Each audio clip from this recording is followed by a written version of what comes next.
My name is Rochelle Turner Eccles. I'm the daughter of the late Rory Turner, and I wanted to share a few words about my cousin Ricky. Ricky was always fun to be around. He was loving and caring, and he always made you smile. I remember he used to come over to our home in Pell City, Alabama, and he and my dad would share stories about when they were growing up and some of the things they did. He would always come over for cookouts, holidays, and birthdays, and he was just really fun to be around. My condolences go out to you, Francis, and the Turner family. Cousin Ricky will be missed. I am so sorry for your loss, and we love you. Good evening. My name is James McGowan. I just want to say a few words about Mr. Turner. Mr. Turner was an employee of the city of Pell City when I served on the city council, and he was always genuine about his work. Ricky was a hard worker, and he's going to be missed. You know, over a period of time, I got to know Ricky, and he was just a nice person, and I just wanted to say a few words about him today.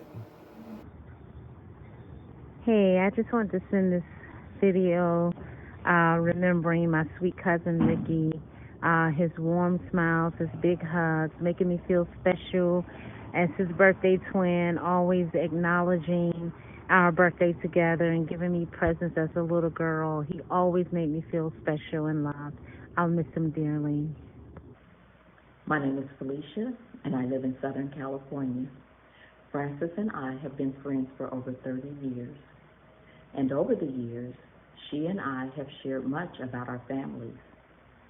Ricky was like a brother to me also. As I pray for you today, I encourage you to lean on one another and support each other. We are living a precious life, and family and love are important. I live in Los Angeles, California. To my friend Francis, for whom I have known for 40 years, I am sending you my sympathy for the loss of your brother Ricky. May he rest in peace, and may you feel that you are loved and cared for in time of loss. May the Lord be with you. Love always, Mary and family.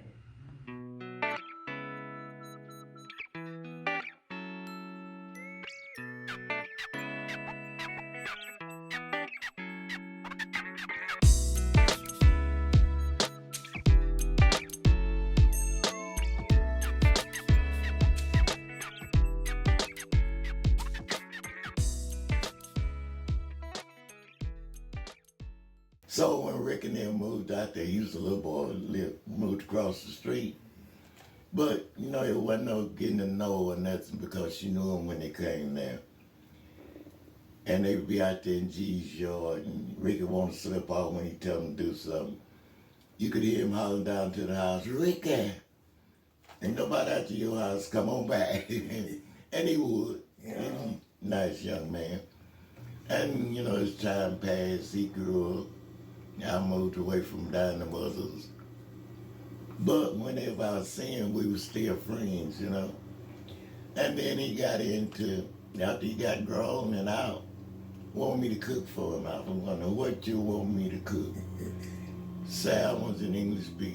I said, well, what about the bread? Don't worry about it. I cooked them salmons and he did it more than one time. One day I happened to go to town. He was sitting out there on 19th Street at one of those tables with a long loaf of bread. So I said, oh, that's where he get his bread. The next time he asked me to fix it, I couldn't get used to salmons and English peas. That wasn't no meal for me. I decided to make him some biscuits and some creamed potatoes. And what did I do that for? Every time he come, I won't like you fixed the last time. But he want to pay you. He wasn't no bum, you know. Yeah. And 2 weeks before he died, I had run into him at the store. He said, well, give me a hug. I don't hug everybody. And we talked about not seeing each other, you know, for a while. And I told him I was crippled now, because he had been crippled at one time. Wouldn't go to the doctor. Mm-hmm. He went to see Francis. Francis changed all that, you know. And then he was just a good child, in my opinion, you know. But that's about all I know. Whenever I saw him, he always acted like he was glad to see me, and I was glad to see him. In some kind of way, you feel related to people, because we all come from Trusseles. So it was good seeing y'all. Sorry to hear it, but what can you do? But it's pray for acceptance. Yeah. You know? Mm-hmm.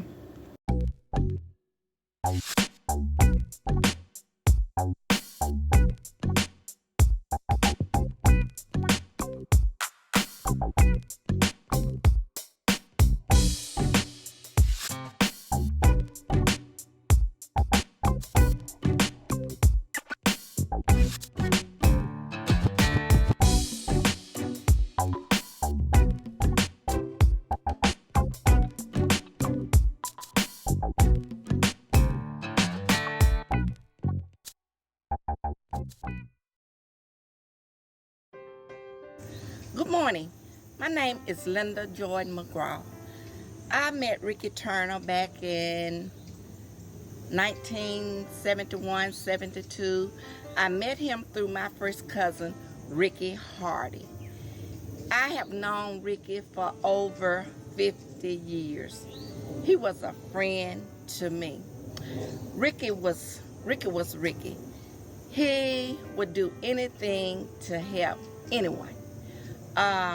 Ricky has been my grass man for maybe 15 years. He would come early in the morning. Sometimes he would come late at night. But he was faithful. He was faithful. I remember when Scoochie died, Ricky was working for the city in Talladega. And he came by, he got the garbage and cleaned out from under the garage and took it all the way to Talladega to dispose of it over there. But just before Ricky passed, we watched the Alabama and Texas ball game. He had been out to my neighbors, the Lipscomb, doing Miss Dot's flower bed. And he hadn't cut the grass. It was going on 2 weeks. And I saw him. I said, Ricky, where you been? And so Dot said, I told Ricky it was too hot to be cutting grass. For him to take a rest, it's too hot, because I didn't want him to get sick over here. So he came on out that evening and he said, what you feel like eating? I said, I don't know, whatever. He said, how about some noodles and salad? So he went to the Chinese place to get the noodles and salad. Came back, we watched the game. He's an Auburn fan, I'm an Alabama fan. Well, y'all ain't gonna pull it out tonight. I'm gone. It's all right. And I didn't see Ricky anymore until that Tuesday. He was over at Thomas Sanders' house, back in the backyard where he always is, with his foot on the door, and I tooted at him. And I didn't see Ricky anymore. And then I got the call Sunday morning that Ricky was gone, and I just, my day was messed up. And I have truly missed him already. Ricky was a good guy. He was a good guy.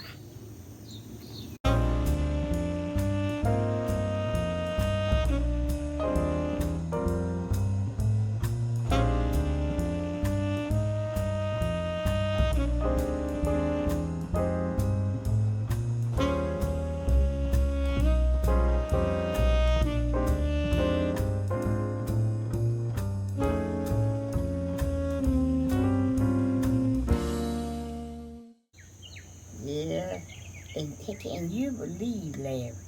That man was right there, sitting, waiting on my grandson to come, James, for them to go out of town somewhere to eat. And that shocked me when the next week he died. He was sitting right there. Your man's cousin. I know you don't want me to call you Dad, but Dad is dead and gone. He can't say nothing, so I can go back to calling you calling you your man's cousin.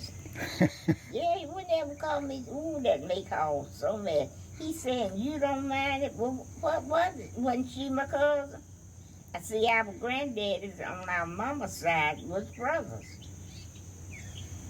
And he wouldn't call me by my name, baby. I was Emma Ann's cousin. Oh, so she don't even not lie you cross that road. You won't call her your cousin, call her your mama's cousin. I told her all, I said, that's all right. I said, she is my cousin. Mm-hmm.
Bye.